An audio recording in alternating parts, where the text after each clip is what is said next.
Hello, it is World Wide Web, Wednesday, November 6th, 2019. Steve Sipress here, enjoying another spectacular, beautiful fall day here in sunny Arizona as the sun is now setting behind me with some beautiful colors. And as has been happening lately on a regular basis, the moon is out at the same time as the sun. One of those two are not understanding the concept. Anyway. So should be short and sweet today, because I talked to a whole bunch of business owners who have the completely backwards idea that they look to do their advertising, marketing, and selling efforts as cheaply as possible. That's why there's so much opportunity when you do it right and you look to profitably spend/invest as much as you humanly possibly can into your advertising, marketing, and sales efforts. I mean, it just makes total sense. That's how the most successful companies become the most successful companies. They outspend their competitors on effective marketing. So basically, it just starts with doing the math and knowing what your average, typical customer, client, patient, member is worth to you, and then doing the math and figuring out how much you would comfortably invest in order to acquire one. And when you figure that out, you're not thinking at all from the scarcity mindset of, oh, I got to do things as cheaply as possible. You're now thinking from the success mindset of how much can I possibly spend to acquire a customer, because when you can do that, of course you can outspend all of your competition, or anyone that thinks they're your competition. Pretty soon they won't be, because you will just commandeer and take over the entire marketplace. So that's why you see companies, maybe some of your competitors that you think, wow, how can I compete? They're outspending me like crazy. But it's very likely that if you did the math and you thought about your business properly, and hopefully you will from now on from watching this video, that you can outspend them. Simply, it's very likely, if they're a direct competitor of yours, that the value of their customer, client, patient, member is the same as it is to you. So why are they able to get so many more of them than you? Because they're outspending you, because they understand the math, and then they understand the concept of wanting to invest as much as humanly possible, as much as you're comfortable with, in order to attract a new customer. And so I meet way too many business owners these days that think, I don't have any money to spend on marketing, so I just do social media posts, and I don't do social media ads even. I just spend a lot of time and hoping on social media. And I put up a website, but I don't run any ads to drive any traffic to it. I just hope people find it, or I go to networking meetings, or I do cold calling, or I do grunt work, or I beg for referrals from people, or I just do email marketing to my list. People that have a list. Let's just do the math. Here's how much money you're losing by sending emails to your list and not adding in other ways of doing your marketing.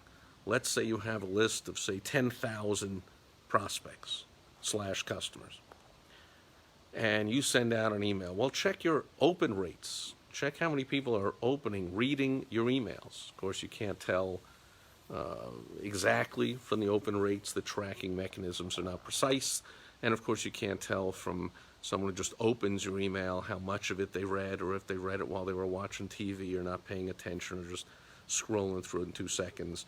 The better thing to track is how many people clicked on a link, of course, in your email. That the numbers don't lie. You can see how many people clicked on it. There's some slight variables there. But anyway, let's just say you send out 10,000 emails, you get a 25% open rate. That's 2,500 people potentially reading your email, but that's 7,500 that are not. That's the cost of email marketing. It's known as opportunity cost in economics class 101. That's the cost of something you do. The cost of doing that is missing out on something else you could have been doing instead. Right? That's opportunity cost. You missed an opportunity. So, you send out an email, and if you have a 25% open rate, which is pretty good, and a list of 10,000, you missed the opportunity to get your message in front of 7,500 people.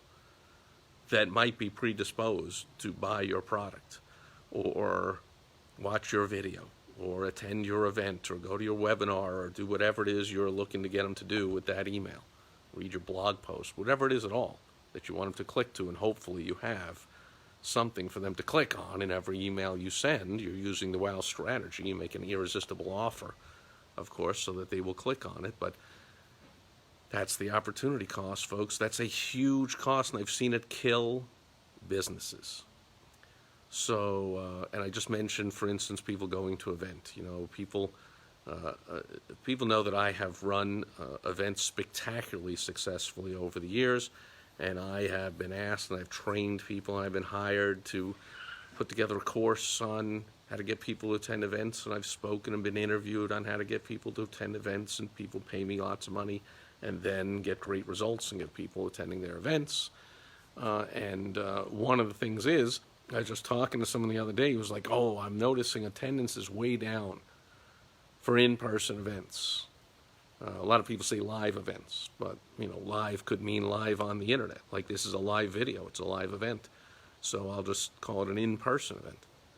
And I'm like, well, is that like newsflash? That's not something new, right? Ever since the internet became popular, and there are all kinds of LinkedIn groups and Facebook groups, and there's all kinds of webinars and online seminars and Zoom conference calls and all kinds of stuff. There's, of course, less attendance by people in person. It's the same thing as there's so much texting, but there's less phone calling going on. There's so much emailing, but there's less handwriting out of letters and mail. I mean, of course, it's not that they don't exist at all. People still send letters. Hopefully, your mom's birthday, you don't just send an email. Hopefully you send a hand-signed physical birthday card. So the physical world doesn't cease to exist. As I just said, I help people make tons of money with in-person events. I attend a lot of them. I speak at them. I host them. And I help people do all the same. But he was like, oh, I've noticed that attendance is only about half. Only about half the people, even a paid event, only about half the people say they're going to show up. I'm like, okay, so one response is like, woe is me. I only got half the people to attend. Or how about take a successful approach, have the success mindset of say, therefore, I've got to get double the RSVPs. So if I want 50 people in the room, I don't just get 50 RSVPs and go, that's it, the room is sold out. I know I've got to get 100 RSVPs for the room to be sold out. And so I just get to work a little more. But anyway, so people are, one big mistake they make is they try and fill an in-person event only using emails. And as I said, they're missing out on 60, 70, 80% of their potential visitors, attendees to their event, not even seeing their invitation. So, of course, you've got to use other ways to get them there. That's the cost, the big cost of email marketing. I've seen it kill businesses, in fact. They just go under because they think they have no money, and that's a vicious downward cycle, so they invest nothing into their business, into attracting customers or repeat business or more sales or higher ticket sales or whatever it is, and therefore they don't get them, and before long they're gone, and they don't know what hit them.